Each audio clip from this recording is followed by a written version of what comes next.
Bush, trying to buy votes towards the end of the election. He goes around, selling weapons to everyone, getting that military-industrial complex vote happening for him. Sold 160 fighter jets to Korea, then 240 tanks to Kuwait, and then goes around making speeches why he should be commander-in-chief because we still live in a dangerous world. Thanks to you, you fucker. What are you doing? Last week, Kuwaitis had nothing but rocks. Been arming the fucking world, man. He armed Iraq. I wondered about that, too. During the Persian Gulf War, those intelligence reports would come out. Iraq, incredible weapons. Incredible weapons. How do you know that? Well,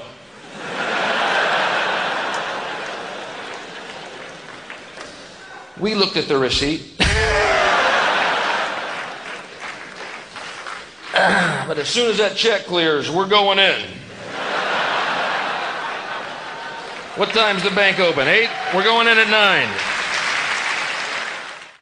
See, what bugged me about the whole election was that they made it, they totally reduced us to this worship of money, and that's what they made the whole election about was taxes, voting with your wallet. You know what I mean? People would say to me, Bill, you vote for Clinton, he's going to raise your taxes. Okay? He'll tell you he's not, but he's gonna. A vote for Clinton is a vote for higher taxes, Bill. See, I have news for you, folks. There's other reasons not to vote for George Bush than taxes, okay? I don't know what's happened to us as a world. Maybe 12 years of republicanism has made us think this way. But the reason I didn't vote for George Bush is because George Bush, along with Ronald Reagan, presided over an administration whose policies towards South America included genocide. So, yeah, you see, the reason I didn't vote for him is because he's a mass murderer. I'll pay that extra nickel on a liter of petrol just knowing little brown kids aren't being clubbed to death like baby seals in Honduras so Pepsi can put a plant down there. I'll pay the extra nickel. That's what bugged me about Bush, man. This whole thing about him being the foreign policy expert. You know what I mean? Yeah, well, when it comes to foreign policy, George Bush is the man I trust. He's got the, experience and look at the coalition against Iraq. Incredible. Incredible. That huge coalition, that giant coalition that included England. Yeah, that must have been hard. The two predominantly white nations blowing the shit out of this little brown nation. What a hard sell that must have been for John Major, huh? John, George Bush, how are you? Good. We have a disgruntled masses getting really bored here. How about a little fireworks? Well, let's go through the Rolodex. No, Noriega got him. Oh, here's one. Saddam Hussein. That'll look good. Let's go kill some sand niggers, yeah? Brilliant, brilliant. We'll be there. Right. We'll be there. Brilliant. People often ask me where I stand politically. It's not that I disagree with Bush's economic policy or his foreign policy. It's that I believed he was a child of Satan here to destroy the planet Earth. A little to the left. And it's weird. Politics does make strange bedfellows, man. When the dust settles to see what side you're on. It's really odd. You know what I mean? I was reading in the paper on Wednesday after the election's over, and there's a quote from Saddam Hussein going, "We have nothing against America. We just want to see George Bush beheaded and his head kicked down the road like a soccer ball." I'm thinking, that's what I want to see. Cool. Me and Hussein, we're like this, man. Saddam.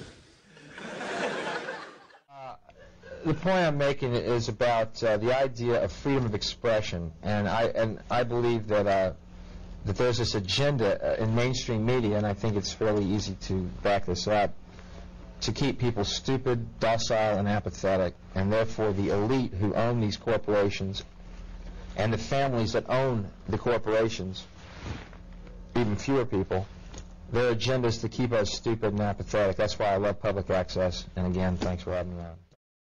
We have figured it out. Go back to bed, America. Your government has figured out how it all transpired. Go back to bed, America. Your government is in control again.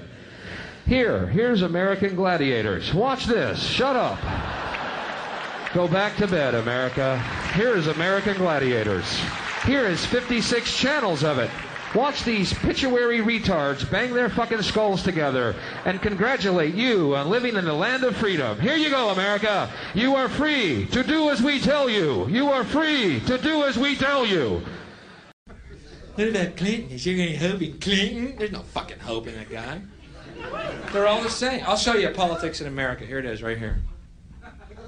I think the puppet on the right shares my beliefs. I think the puppet on the left is more to my liking. Hey, wait a minute. There's one guy holding up both puppets. Shut up. Go back to bed, America. Your government is in control. Here's Love Connection. Watch this and get fat and stupid. By the way, keep drinking beer, you fucking morons. Bum, bum, ba-da. Do audiences get upset sometimes by what you say? Yeah. I mean in America, anyway. Occasionally there are some members of the audience who don't find it funny, and therefore they paid money, therefore they get upset, yeah.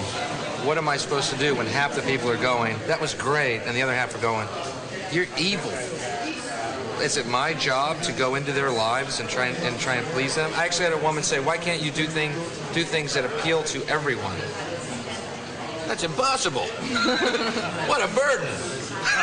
No one's done that yet. That will be a challenge. I will please all people. And I also got, someone made a comment at the club going, we don't come to comedy to think. Gee, where do you go to think? I'll meet you there. We don't have to do this here. Isn't there a sort of halfway between? But my way is halfway between. I mean, this is a nightclub, and these are adults. And what do you expect? What you're going to see on TV? No, this isn't TV live. And also, it's my show. Yes. What am I supposed to do? Change my own outlook and my beliefs to be what to them? I try to talk to the audience the same way I talk to my friends, to take away the artifice of show business and actually have a feeling of a conversation going on. If some of the audience gets offended, then they're saying to me, I don't want to be your friend. And that's fine. But what's your background? Where do you come from? I come from a Southern Baptist household. Does that make sense? What does your mum and dad think of it? They don't like it at all. They don't? No. And it's offensive. Would you mind them coming to see it? Not at all. No, they come to see me all the time. They don't get it, My dad, Bill, do you have to use the F word in your act? Bob Hope doesn't need to use the F word in his act. Yeah, well, Dad, Bob Hope doesn't play the dives I play. Yeah, right. So you don't so much give them what they want, you give them what you want. Sure. You know why? Because I honestly believe that we're all the same. And I think to go, well, I'll give them what they want is very condescending. And I don't try to condescend to people, And that's why I treat them like my friends. And I guess that's a shocking way to behave in this world for some people. It's admirable, actually. For some people, but I don't sit there and go, well, you are all a bunch of idiots, so I will do things I don't believe in to amuse you. But they want to be entertained, don't they? Well, I mean, they want to when laugh. did thinking not become entertaining? They don't want to think. They don't want to think. What am I supposed to do? Am I supposed to go out and tickle them individually? We have to express an idea here. Well, this is why we want to put something on TV that does question these, where one draws the line. What is there are no acceptable lines. and what... There are no lines. I say erase all the lines. Yes, but that's what our program is all about. Well, it's all very well to say that, but it's not the, it's where you can draw the line. Can I recommend some jugglers that you might like? Here's what we can do to change the world right now to a better ride.